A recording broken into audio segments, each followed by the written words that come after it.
Welcome to the Heat versus the World podcast.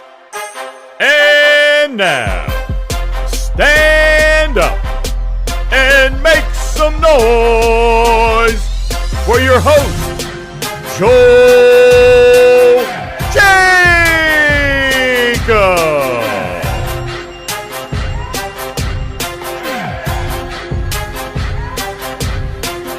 What's going on, everyone? Welcome back to another episode of the Heat vs. the World podcast. As always, I'm your host, Joel Jacob, and with me, I got Lola and Kay. And today, we got a good episode of Heat vs. the World headed your way. And you know what? I'm going to say it like this. This pod is definitely starting off in a much better way than the last pod went because y'all know how we was feeling. You know, we was just coming off of that terrible loss against Atlanta in the play-in. But since then, the Heat beat Chicago, and they went to they advanced to the playoffs, and now they're playing the Milwaukee Bucks. And in case y'all missed it, last night the Heat went into Milwaukee and took Game 1, led by a legendary performance like Jimmy Butler, as usual, 35 points, 11 assists, along with, I think it was, 15 to 27 from the field? I don't remember the exacts, but the man had a great game overall, and y'all know what that man does in the playoffs. Not only that, but you had other guys step up for the Heat, guys like Bam Adebayo, who had like a quiet first half, but really stepped it up in the second, along with Kevin Love, who not only was getting it done on offense, hitting a lot of good threes for us, but also with the defense by getting constantly hit with them offensive fouls and stuff, really showing what that Heat culture is about. And overall, man, like it was just a really good game. Now, obviously, there was a low in it with Tyler Hero's injury, which we'll talk about later. But, you know, I just think for Miami to go in and take Game 1 the way that they did was great. Because, you know what? The thing is that obviously with Milwaukee being, you know, off the floor for all this time and, you know, being somewhat rusty, people thought that maybe the Heat would be able to have a run for a bit, but then Milwaukee would come in and take the win. But nah, Miami did what they had to do, and they were able to take a 1-0 lead in this series, and that's what's good for the squad. And you know what? While a lot of people did having the Heat go home in 5 games, I don't think people expected us to throw the first punch in this series. So that's another reason why I'm happy about this win. But all of that aside, like I just want to know how you guys are feeling because I was not expecting the type of game that we saw last night where we basically led for like 98% of the game. So like how are we feeling and what's y'all emotions about this right now? And you know, I know the Tyler Hero injury, like I mentioned, we'll talk about that later. But that aside, because I know that's on a lot of people's mind, like, what's y'all take on this win specifically, though? We'll start off with you, Lola. My bad.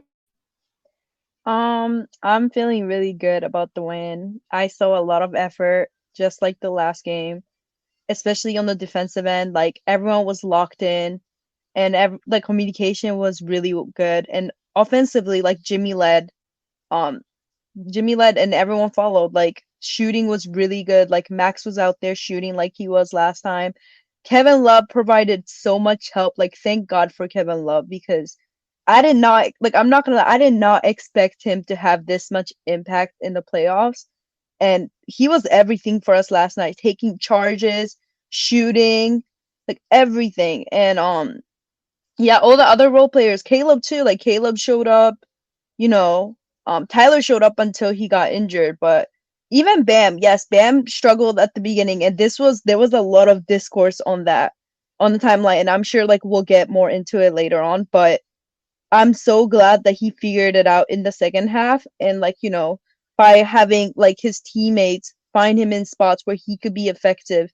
They did a way better job of that in the second half and he was like in his head way too much in the first half, but he figured it out and he was one of the reasons we were able to maintain the lead at the end. So if anything, he was just as impactful in this game and he did really well on the defensive side. And I think the only Right. key is going forward is like trying to contain Middleton because he kind of got anything he wanted. And also like trying to contain Bobby Portis, and then whatever Giannis does. But that's all I have for now. Exactly. And, you know, I couldn't agree any more about Chris Middleton because The dude pisses me off every time he takes the floor. Like, I'm gonna say it how it is. And it was game one in 2021 where we knew exactly what happened near the end of that game. I'm not gonna go into the details about it because it's too ugly to explain. But even though he had 30, the fact that we were still able to get the win is, I know is what pleases everyone. So but I do agree, like they need to shut that man down because out of anyone on this team that could come out and potentially cook us, I just hate the idea of him being the guy to do just that. I don't care if he's an all-star. I don't care what he is. I do not want Chris Middleton to be the guy that cooks our team. I just do not care. I do not care about the talent. Screw all of that. I do not want to see Chris Middleton be that guy. But Kay, how about you though? I'll start with the last thing first. And that's why, and I get it because Chris Middleton can absolutely beat you, but I'll take it back and I'll frame it this way. I saw a question on Twitter where it was like, who is, I can't quote the question, I guess, but I guess it was getting to who is most clutch, Chris Middleton or Jimmy Butler, right? And it's like, listen, I see why you can make an argument for Chris Middleton because he's made some really big shots in big moments. You look at the playoff moment against us, making a shot to win the game, an example. And I mean, he's cold. Like when he shoot that jumper, it's the same form every time. So it's dependable. However, just by nature of the fact alone that his superpower is the outside shot, I think that makes what he does when he's playing at his highest form a little bit more volatile than any other superstar. This is not just saying Jimmy Butler here because this ain't that. And you'll see what I'm getting to in a second. So perhaps, and maybe there's a reason why Chris Middleton tends to shine when he plays the Miami Heat, because perhaps the Miami Heat are saying, if he's going to beat us from out there, we have to take that chance to keep Drew Holiday out of the paint, getting those little runners or turnaround jump shots right over the top of Gabe. And we have to keep Giannis right from in front of the hoop. I don't know if that's the case, but there may be some of that going on because there's always like a lapse of coverage in the rotation, or he always seems to have an optimal matchup. I mean, you look back to the shot in question that everybody references, it was over Duncan. I mean, and just, a couple of things that happened late in that sequence where he began to cook and try to close that gap late by himself. There were just a couple wanky sequences where he just always fell into an optimal matchup in one of his spots. And you have to, I'm not going to say imagine or believe, but you have to wonder at least if that's by design. The Heat are saying, can he beat us? Now, I'm not saying that he can't. I'm not saying that that's what they're doing. I'm just thinking about it all out loud because you all did mention some, but I will say this. Even in that run where he was absolutely cooking, creating, making shots, being the guy that get the hockey assists, whatever. Yeah, they made a run, but that ultimately wasn't enough to propel them. If you got a guy like Giannis out there, he make 1-3, and then he have, 3 hard drives with an and one. Like that gap's closed, and that's the type of momentum that kill you. And that anything I'm saying is right or that I know or that, I see that or whatever, but I'm wondering out loud because we did see that. And perhaps what we're seeing is a function of what they're allowing to happen.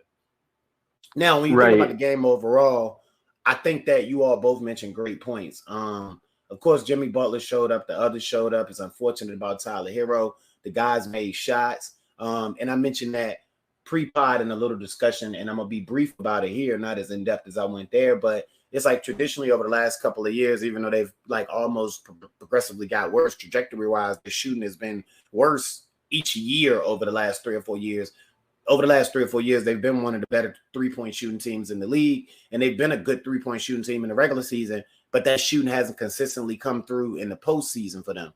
Now, in this regular season, they were average to bad three-point shooting team, and at times, that little stretch right out of the All-Star break, they were like one of the worst three-point shooting teams below the floor in ineptitude from outside. So perhaps we're seeing a situation now where that's flipping back the other way. And I'm posing a bunch of hypotheticals. I'm not telling you what's happening. I'm telling you what like you can see happening based on what has happened. And sports based on all projections are just like looking at trends and figures and old data and current stuff that you're seeing live and trying to make projections. So that's what's happening here.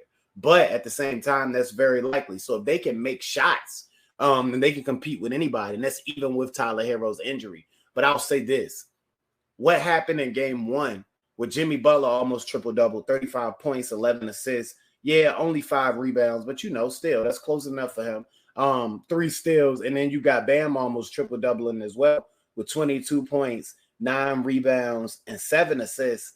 Those are the type of performances that you're going to need, especially with Tyler Herro out. But those are the type of performance I think they're capable of.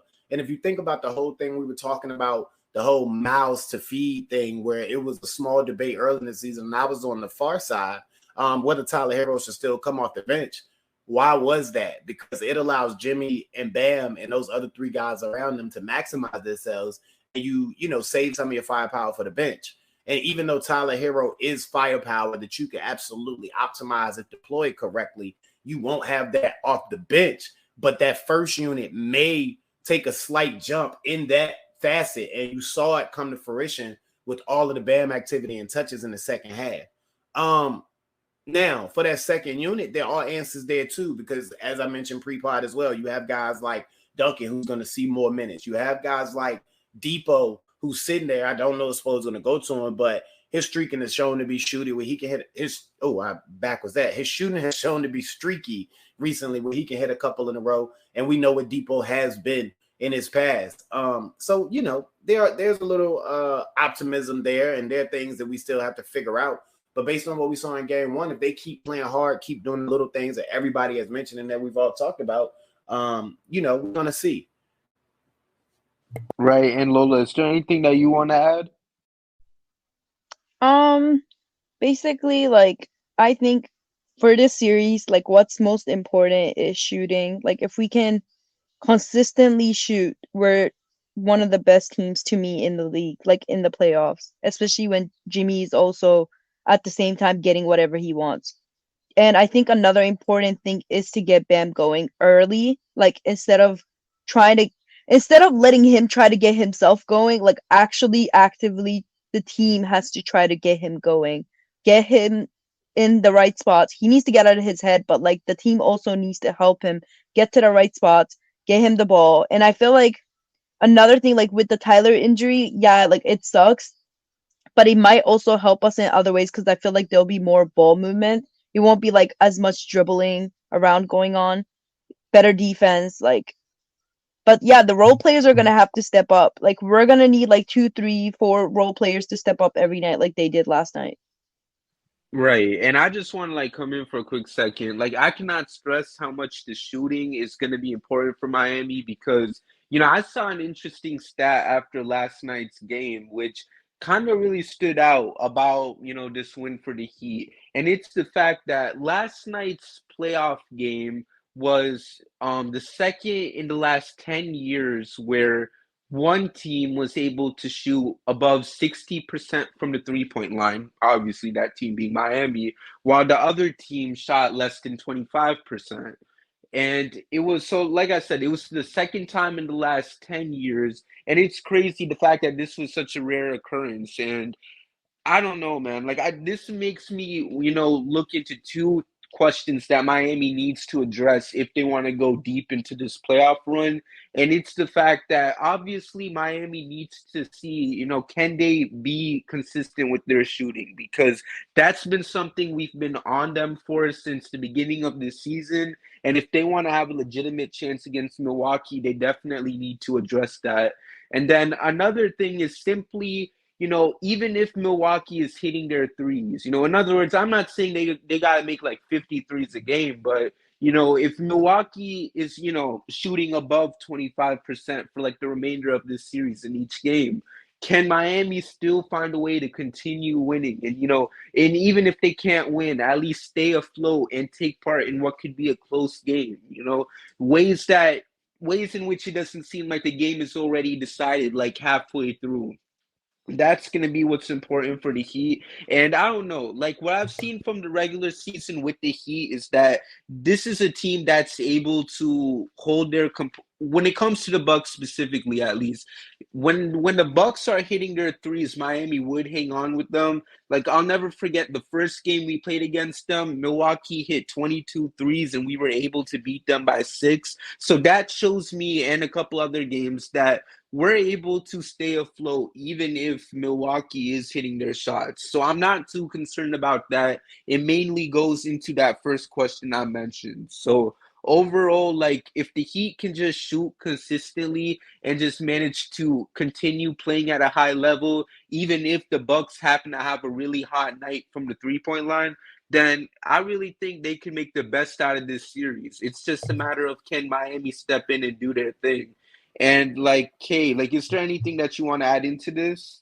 Yeah, I had 3 things to close up really quickly with. And there's one that you said, one that Lola mentioned, and then one that neither of us actually touched on. To Lola's point, the offense absolutely changes with Tyler Hero. And that's what I'm trying to, without Tyler Hero. And that's what I'm trying to get people to understand. You can't look at the situation in a vacuum as if we're just going to try to plug and play somebody into that same role that Tyler Hero played, or that the offense is going to run the same way. Like, things are going to change. So guys are going to find themselves in different spots, their optimal spots, because those touches aren't there for Tyler Hero. The ball is moving differently because Tyler Hero isn't doing his thing. The ball is coming to you from different angles, in different spots. You're getting guys from different areas. So that change may be, actually, I'm not going to say maybe. When you think about the Miami Heat shooting the ball at their best, it was off of ball and man movement. That's what it's always is. That's what it always is for them when they're at their best. So to your point, Lola, like, I think that's going to be productive. And even if I wouldn't go as far as say it's going to be better for them, I don't think it's going to hurt them as much as everybody says it's going to hurt them. Even though you're going to need more from, Jimmy and Bam in key moments, because Tyler Hero made big shots. But if you can get guys like Kyle Lowry and Kevin Love to keep stepping up, they can make, 2 or 3 more big shots a game or every other game that can help offset that. And you may not even notice it. It's just a theory there. Now, to your point that I mentioned, Joel, the shooting and the defense that they play on the Bucks, yeah, even when the Bucks get hot, they still found a way to keep it close and sometimes come out on the right side of it. But if you look at last night's game, the Bucks shot 11 of 45 from 3, right? While the Miami Heat shot 15 of 25. So not only did the Miami Heat shoot the 3 with a high efficiency, but they play really good defense on the Bucks, because the Bucks gave themselves 50 chances at the apple, like 50 bites at the apple, proverbially. It's like when you shoot that many threes, but you can only make 11 of them, that's because the other team is playing defense. So I think you both made great points there. And lastly, as far as Giannis' back goes, even if he comes back to play, look, man, a back is a back is a back. Your back connected to everything. So even if he gets enough treatment where it feels good enough for him to start his moves or start off the game, feeling like Giannis hit the floor a lot. Giannis bump around a lot. All it's going to take is one floor hit or somebody to check that back one time, which should happen immediately, one way or another, hip check, a little hard forearm, whatever, nothing dirty, just check that back. However he goes about it, he's not going to be the same, because even if it's not a physical pain, there's going to be a mental thing. He's not going to be himself, because like with the injury he looked like he sustained and what they're reporting, that don't just go away. That's not going to heal until after basketball is done. So he's just going to have to manage that. And it's one of those crazy things, because the back is connected to every part of your body. Right. And one thing I just Real want to come in and say, like, I'll let you hop in, Lola, but like, quick thing with the injury is that the Bucks have always had this history of playing Giannis even when it's like a legitimate injury. So it's like, that's another reason why, where it's like, not only is it because it's a back injury, and like you mentioned, Kate, it's such an important part of your body and functions so much of your body when you play a game like basketball. But, also, I mean, knowing this team and their track history and constantly having this guy play through the injuries he's dealt with in the past and taking that risk with him, like, it wouldn't shock me at all that I saw today that they were getting ready for him to play in this game too. Like, of course, you'd expect it from this team of old, because I'm not trying to say they negligent, but come on, like, I know they tried to play him in the bubble when he had that ankle injury, I believe it was, against the Heat, and then he ended up aggravating the injury even more, so he had no choice but to sit out a game 5, which we ended up winning. And then you look back into the year they won the championship, when he I think he like hyperextended the knee, I believe. And I mean, and even though, and I think part of it, he was also willing to take the risk as well. But Milwaukee could have easily told him no. And while it did pay off for them as they ended up winning a championship, the risks that came with him playing with that type of injury was beyond, like, what's the word I'm looking for?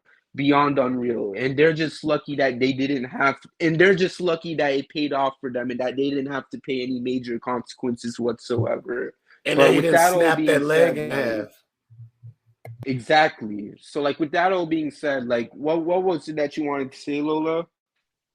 Oh yeah, I mean, yeah, like as far as Giannis goes, like it's probably like he's pushing to play, and then they're also like they also want him to play because like Miami stresses them out. Like we're not one of those teams they can take lightly. So losing another game against us, going down 2 for them, like that's very stressful for them. So that's probably why they're like rushing him back. And I agree that it's gonna impact his play. Like at least for the first few games, like for the first 1 or 2 game, him being back, like we have to take advantage of the fact that he's not gonna be 100%. And also, like I just had a question for Kay, like because I know he was mentioning like how like the strategy for Miami is probably to let Middleton get whatever he wants and then maybe shut everyone else down or shut Giannis down and let everyone else beat us. So what do you think the strategy that Miami's gonna go forward, knowing that Giannis is gonna play and Middleton is probably gonna have these games? Whether it is to like shut Giannis down and let everybody else go off or let Middleton go off and shut everyone else down. I think that's why checking Giannis's back is so important, because I do think a lot of your attention early on shifts to Chris Middleton, because of what he did and because you don't know how effective Giannis is and if he's just a decoy. I do think Spo is smart enough to go in there with a contingency plan, because I will admit that the Miami Heat aren't the greatest at adjusting mid-game. So, and that's not a Spo thing, because I think Spo is great. I think the team has a problem making big adjustments, and I can't put my finger on that. So I won't even begin to try to tell you what that thing is. But it's just sometimes you don't see it when it's like, why aren't y'all adjusting to the fact that this is occurring? It just doesn't happen as quickly as you would like to. Not that they're incapable, that they don't. It just doesn't happen as quickly as it needs to. So I think that going into the game, they'll probably shuffle a little more attention to Chris Middleton to begin the game, at least until they figure out where Giannis is, how far along he is, what he can do, and what he's willing to do. Because you can't let Chris Middleton get them out to a place where Giannis can then allow them to coast and take the game late. Sounds good. Right. And like, with that all being said, I just now want to shift attention to what we got ahead of us with this Tyler Hero injury, because in case you guys didn't hear, Tyler Hero will be out for 4 to 6 weeks. I forgot the specifics of the injury. All we know is that 2 fingers specifically did get fractured. And I just want to know, like, how do you guys feel knowing that not only will Tyler Hero be out for this series, but for potentially, I wouldn't say the remainder of the playoffs, but at least definitely for the second round if Miami was to make it there? Like, what's y'all's takes on this, and how do you guys view this playoff run differently now that Tyler is not going to be part of it? At least for the most of it. We'll start off with you, Kay. Well, I think I kind of addressed that, on the last topic. Like, I think other guys have to step up. I think this offense is going to change. I think that just allows top 15 to continue to show you why he's top 15, and that's Coach Spo, if you don't know. So, I mean, it's just going to give other guys the opportunity to step up, and I think we have those guys. And I don't know if many people think that we do, but I really think that we have those guys. I think like this is a perfect opportunity. This is the reason you signed Depot, because you know what Depot is capable of doing when given the opportunities. And I think that instead of having him come in and try to fit what they were running, for other ball handlers such as Tyler, this is an opportunity for them to try to get him into something where he can be his most effective. I think, again, you bring in a guy like Duncan who only, made one shot on yesterday in game one or whatever, but that shot was like one of those big momentum shots where he pumped the guy, let him go past it, nailed a shot just like you would expect him to. You look for him to get more opportunities. I just think the overall offensive approach is going to change. I think that if Miami Heat can play through their best players like they did yesterday, with Bam is being assertive, aggressive, and taking those opportunities, and the team is making sure that he puts himself in a position to be assertive and aggressive, which is why Kyle Lowry is so important, because even if you're not getting the offense from him, I think that what he offers the team, and this is something that I've been nailing home for a long, long time, even among all the criticism, and I've joined in on the criticism from an overall point production standpoint. But what you can't not see is the fact that he still accelerates, pushes, dictates the pace, while he also puts guys where they're supposed to be. You see him pointing guys out. You see him jogging around the court, with his little slow bob. So he's like, okay, I'm supposed to be here. Oh, no, you go over there. Like, he's still like and he puts guys in their position. He's a point guard. Like, he's still a good point guard, even if that doesn't mean he's not giving you, the point production, which you want from him, especially what they're paying him, especially the situation, especially what he teases you with sometimes, 33 in the first play-in game. So I think they're going to be good there. I will say this, and I'm going to get up out of here and let Lola get her take on this. 4 to 6 weeks sound like just in time for the finals to me.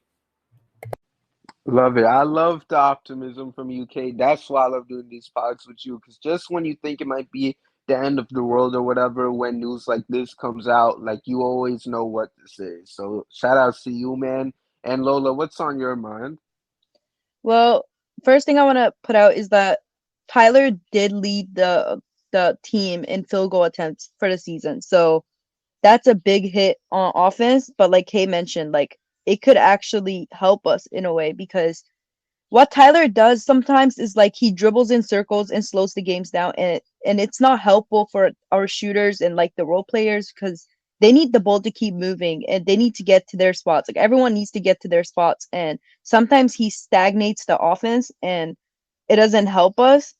I think the main thing is, if we're shooting well, Tyler's impact will be reduced. When we're not like when our role players are not shooting well, we have to rely on Tyler more to take on that shooting load. So it's gonna depend on Max, it's gonna depend on Kevin Love, it's gonna depend on Kyle Lowry, like, it's gonna depend on all these, and Duncan Robinson. It's gonna depend on them to be able to carry that shooting load, because we still need to be able to shoot our threes in today's league. But what I really like about this is that it could potentially also increase field goal attempts of both Jimmy and Bam, and specifically Bam. Like, I feel like we could focus on Bam more, trying to get him to his spots, put more attention on him, because honestly, I would rather have more shots out of Jimmy and Bam than the shots that Tyler gets, 10 times out of 10. And also, on the defensive end, teams can no longer have another player that they could just, hunt consistently over and over again. We know how horrendous Tyler is at defense. And if we plug in Depot, for example, instead of Tyler, that would dramatically change our defense. So, and like one less, person for them to hunt. So I feel like, yes, it is going to take a hit, but at the same time, there are so many ways for us to compensate and for it to not impact us, as long as our role players show up and our stars play like they have played in game one. Right. And I mean, before I say what I say, Kay, do you have anything else you want to add, or? Okay, so I'm gonna. No, I mean, I think I was. No, I'm sorry about that. I was just You're like, good. I mean, I want you to say what you're gonna say. Then let me say something after that. All right, got you. So all I'm gonna say is this: like, obviously, it sucks when you're missing a guy like Tyler, one of your max guys. But hopefully this could get, as you mentioned, Kay, earlier, get some of the other guys going. And I think, listen, and it's not a knock against Tyler, so it might seem like it the way how I say it, but at the end of the day, like you mentioned, Lola, this was a guy that was leading the Heat in field goals, and we wasn't really winning a lot of games anyways. So why not experiment with something new and just see what the other guys could do and just go from there? Because if the formula wasn't exactly working out when Tyler was leading this team in field goal attempts, and now he's out, like it wouldn't hurt to at least experiment and see what we could do from there. And with this type of injury, I expect Coach Spo to just cook up something good for this squad, and make sure that even with his injury, that they're still going to be able to go out there and play at their very best. So while it does suck to see him injured, especially because you never want to see any of your guys go down in the playoffs, this could definitely open up opportunities for the Heat. And we all know how the squad is with that next man up. We got enough mentality. So I'm just going to take a deep breath and take this game by game, as I'm assuming everyone else is. And we'll just go from there. And Kay, go ahead and say what you got to say. I mean, I just expect to see, a lot of driving dish. I expect to see a lot of Bam pushing coast to coast. I want to see a lot of Bam triple threat. I need to see a lot of everything on that one wing, and Bam and Jimmy, operating on that opposite wing like it was yesterday, where he caught. It was in the first half, and this one pissed me off. But I'm not talking about Bam because he came back and he showed up in the second half, and I made a point to emphasize that.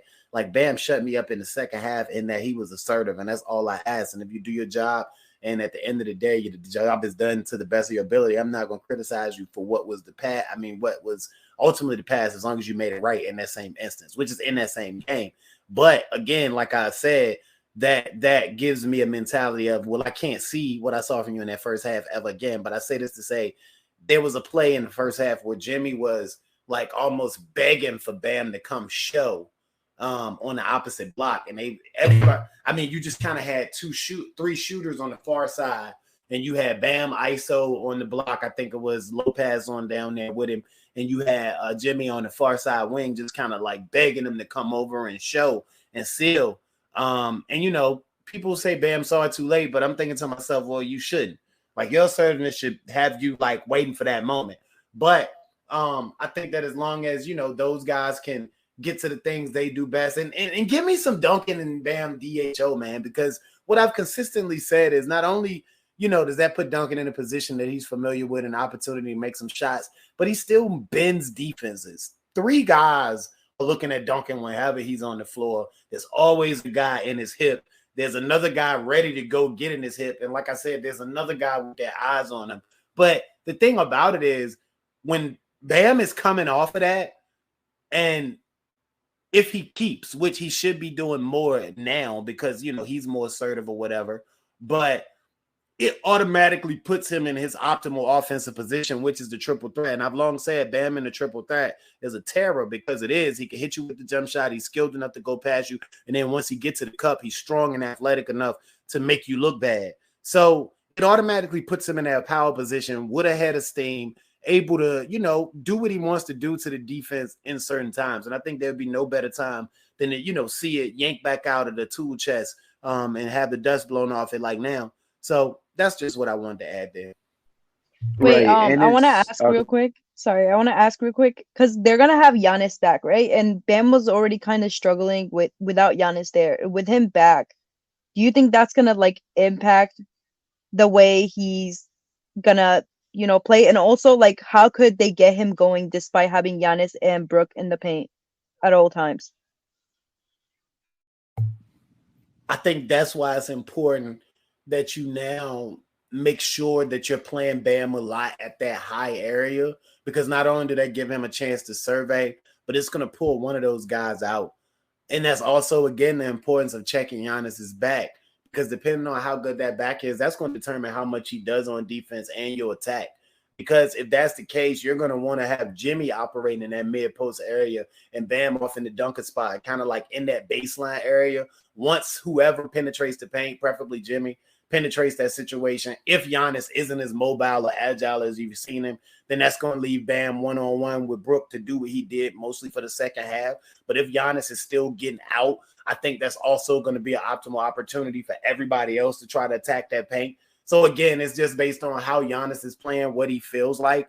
But I think that's where, that assertiveness and what we've all talked about is going to really play a major part. You're going to need these guys to get the touches and the shots, because not only are you looking at their point production, but you're looking at how they can manipulate the defense, especially considering what, we are all aware of, what you just mentioned specifically, those two guys being able to control the paint on the defensive side of the ball. Yeah, I agree that they're probably gonna just dare Bam to shoot, and he's gonna have to do it because if he's not willing to do it, then they're just gonna continue to pack the paint. He needs to figure out a way to get Brook a little bit away from the paint, and the only way he could do that is to make those mid-range, high post shots. And on top of that, like if our shooters are shooting the way they shot the first game, or like even close to that, that'll open up the paint way more because it'll just create way more spacing for us. So yeah. And see, that's the thing about that. I think that what he was able to do, not necessarily, mid-range is overarching. I guess it covers all the area, but like one step inside the mid-range, not quite at maybe like 7-8 feet. What he was able to do there in the second half against Lopez is what should really impress you. And that's why I'm saying Giannis's status is important, because if you can get Bam those one-on-one matchups that he exploited yesterday, not only can he do that, but you see what that may open up for him, including that, a step back mid-range game that we're also talking about, which then opens up the blow-by possibilities. I mean, all of that is so important, but I think that's dictated upon how much Giannis is giving you or how you decide to attack him too. And just to like chime in real quick, I mean, like there's going to be so much to expect in the remainder of the series, especially in game 2. And like I just want to quickly ask, as we're getting ready to like wrap this pod up, like how do you guys feel about game 2? What is y'all's expectations? Because obviously now, and you know what, let me rephrase this differently, because I was about to say this game specifically would be a dogfight, but we all know this whole series is going to be a dogfight, so that really doesn't help it. But we know this game specifically is definitely going to be one where Milwaukee is going to try hard, because obviously they do not want to go 0-2 and then play the next 2 games to Miami, especially when you go up against Jimmy Butler and the rest of the dogs they got on that Heat team. So with that being said, and also just like a quick thing to mention about Giannis, because we were talking about the injury, that I just wanted to simply mention, the fact that they feel the need to play Giannis in this series tells you everything you need to know, because I guarantee you that if they was playing the Hawks, they would not care to put that man back into the series, because they knew that they'd be able to handle the job without him. So the fact that it's the Heat and they know that they need a guy like Giannis to go up in there and do his thing, even if he's not 100%, that tells you how much they fear Jimmy Butler and how much they fear the squad, even if we are an 8th seed. And that's one thing that I want everyone in this world to understand, because everyone's been slandering the squad, and I get it, the season hasn't been ideal, but these teams do not have the squad messed up. They know what they're about, and that's why they out here having Giannis play, even if he's not 100%. But I'm sorry, I kind of went off topic by mentioning that. But with that being said, what is y'all's expectations for this game 2 for Miami? And what do you guys think is going to need to happen for Miami to possibly go 2-0 and head back to Miami for games 3 and 4? We'll start off with you, Lola. My expectations, first off, is like I have low expectations for us to win this game, only because even stealing one game against the Bucks was like good enough. Like that's what we were supposed to do. That's our job. Just steal one at their home and then we go back. Now, if we steal 2, I mean, it would be optimal, because if you really think about it, if they do have Giannis back, this is probably going to be his worst game. Like as time goes, he'll get better and better, and the back is going to feel better and better. Unless he like re-injures it. So I'm thinking like take advantage of the fact that he's probably not going to be 100% and go all out. I think what it takes for us to win this game is, again, shooting. Like if we shoot really well, it opens up everything for Jimmy and Bam to do anything that they want in the paint. So shooting is really important. Role players stepping up is very important. Like I have all confidence that Jimmy is going to show up every time. Like I have so much confidence in that man. I think Bam needs to play better, especially because Tyler is out, and so he has to take on that load. So I need I need Bam to play way better. From the jump. Like I need to see him with confidence, trying to get shit going from the jump. Sorry for that cuss word. For Bleep. Depot, like I cannot wait. Like LOL. I really, really hope that they do play Depot because he needs this. Like, and I want him to take on that role that Tyler is gonna, leave behind. Like I want to see him on the defensive end. Like I want to see him guard Drew Holiday. Like I want to see that matchup. Like so that's what I want to see. And also like play defense the way you've been playing. Be locked in. Like I don't even care how they shoot. I just want to see effort. If you show effort and energy on the defensive end, it'll work out for you 90% of the time. And it worked out for them last night. So just keep that intensity, keep that focus, be locked in, and I have confidence that we can at least keep it close. And whatever happens, happens. Right. And Kay, how about you? Listen, I'll say this. If they can shoot between 37 and 38%, they can win no matter who's on the floor from three. If they can shoot that from 37 to 38 from three, no matter who's on the floor, they can win. Now, the less effective Giannis is from that back, the lower that number goes for them to get a guaranteed win. But if they can shoot 37% or better from three, they can win anyway. Now, I don't know what's going to happen, and I say that because I don't know how healthy Giannis is. And if Giannis is 75% or better, then the game's 50-50. But I don't think that they're going to blow us out by any means. I hope that clarified it. I know I said a lot there, but I hope that was pretty clear. Mm-hmm.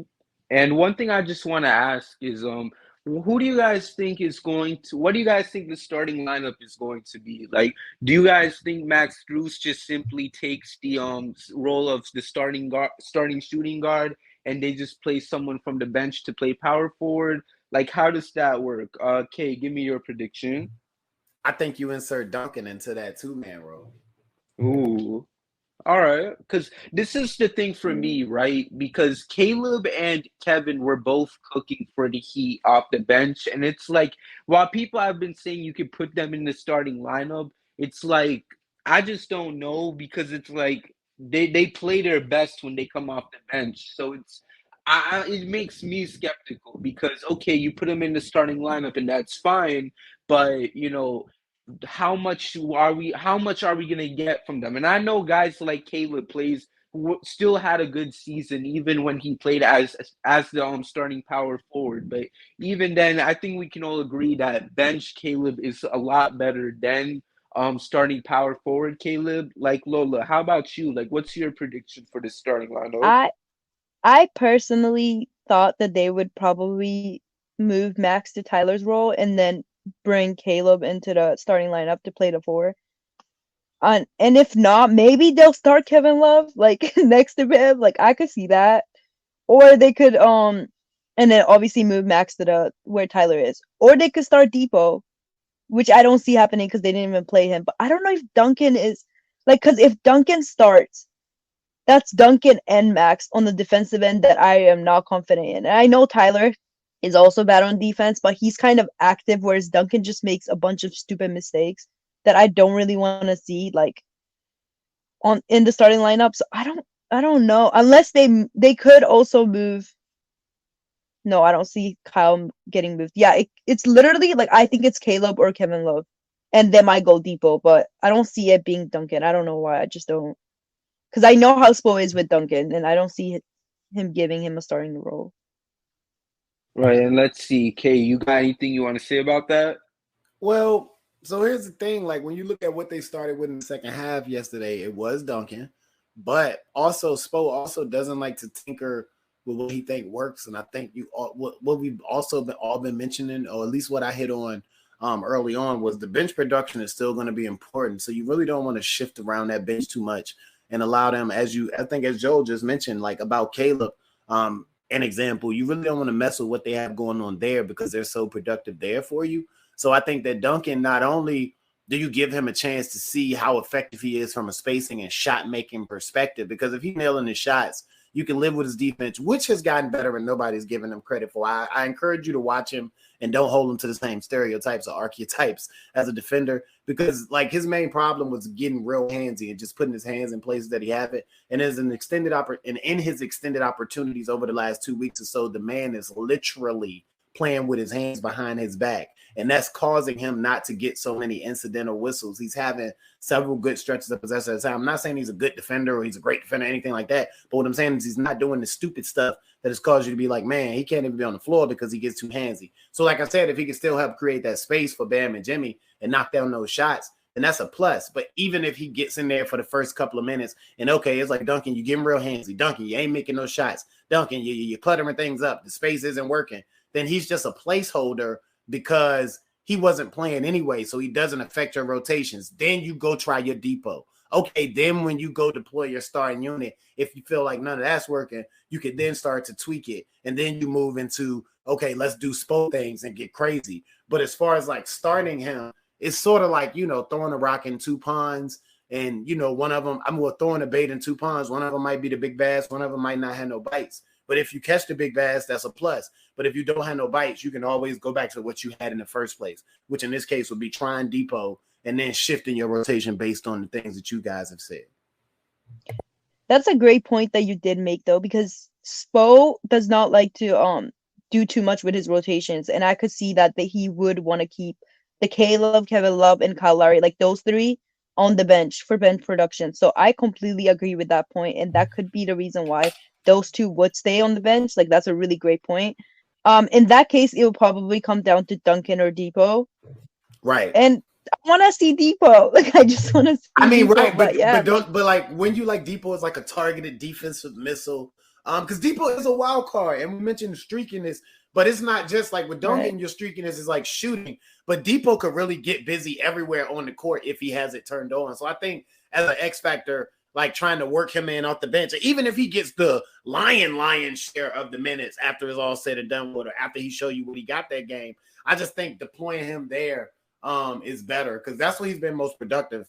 You can use those last couple of games where he was like the feature guy, but those are throwaway games. Nobody's playing, I guess.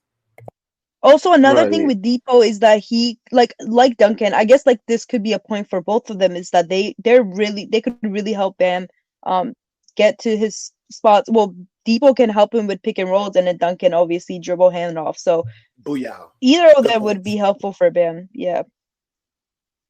And I just gotta say, like, shout outs to you, Lola, because one thing about you is you gonna defend your man's Depot no matter what. So yes, sir, free Depot. If Spo don't play that man, I'm off this team. That. I was screaming for it yesterday. I'm like, yo, you gotta go to Depot at some point. Because I mean, look, Drew Holiday is literally catching, and he old man and Gabe. Like he not giving him no moves. He like looking over both shoulders. All right, I got space. It's just me and him. I'm a dribble. I'm gonna turn right around. I'm gonna keep my elbows up because he ain't gonna put his face in, and I'm gonna shoot this little 9-foot jumper over his head. He did that like 3 times, and it was cash. And I'm like, all right, look, you got to do something about this. What they need to do is use Depot for defense and use him a bit less. Like, don't have him dribble too much on the offensive end. Like, I get that he causes turnovers, and that was like the main reason why he lost his minutes. But like, that's because they were giving him that point guard role, and just don't give him that point guard role, and just have him for the defensive end. And I think he could be impactful in that way. So here's the thing: he's a good creator. It's the initiation part that bothers you. So, like, if you put him in a position where he's coming off of action and maybe ends up at the top of the key for 4 or 5 seconds to see if he can make some things happen for himself or one of his teammates, okay, that's cool. But you don't want him to be the guy bringing the ball across to make the first pass or to try to make something happen off the first action, because that's where he's gotten in trouble. Exactly. Because I do still want to see his playmaking. Like, they just need to find a way to use him, because we're really like wasting his defensive talent just sitting on the bench when we need defense out of him, Right. 1,000%. And with that being said, like, I feel like we've tackled so much on today's episode. Great win by the Heat overall, and hopefully they can keep this going. Before we close it out, is there anything else you guys want to say before we call this an episode?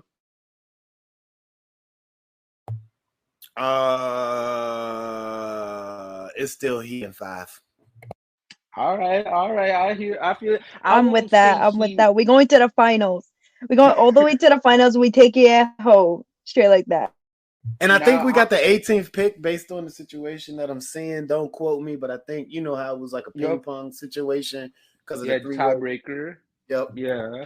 So we got the 18th pick. I won't say Heat in 5 because a funny story is that a couple seasons ago when we first started this pod and we did a whole episode to get people ready for Heat versus Bucks, and literally everyone was feeling the guts and all predicted Heat in 5, and y'all know how that went down. So like I'm not gonna say it like y'all Was wasn't that on this? that Was that the episode. sweep year? Yeah, so like I Ah. I mean like I'm not gonna say it, but like since y'all wasn't on that episode, I don't think the curse applies to y'all. Hopefully it doesn't apply to this podcast, but like I'm not gonna say it because I don't know if it was me or anyone else that was on that episode specifically that jinxed it. So I want to play it safe for this team and not say anything. But with that all being said, though, I just got to say, though, this is actually the 100th episode of the Heat vs. the World podcast. So thank y'all so much for all the support throughout episodes 1 to 100. Much love to each and every one of y'all listening to this, along with our amazing team for continuing to show up and do their thing for each episode that we've put out.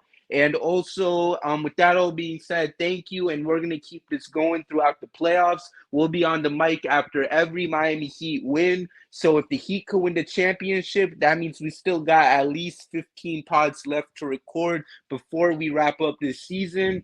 And aside from that, with that all being said, thank y'all so much for tuning in to today's episode of Heat vs. the World. Make sure y'all check us out on all platforms at HVTW Podcast. Make sure to follow me on Twitter at JoeKJacob_, Lola at EGY_Cole, and K at K_said_K.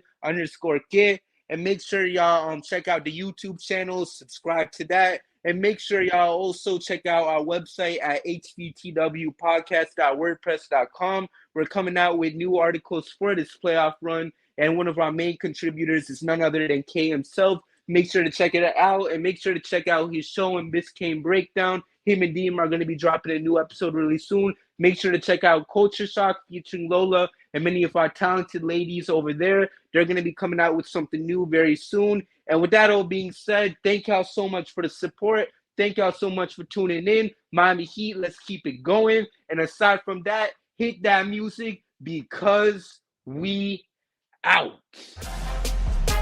Thank you for listening, and we'll see you next time with a brand new episode of the Heat vs. the World podcast.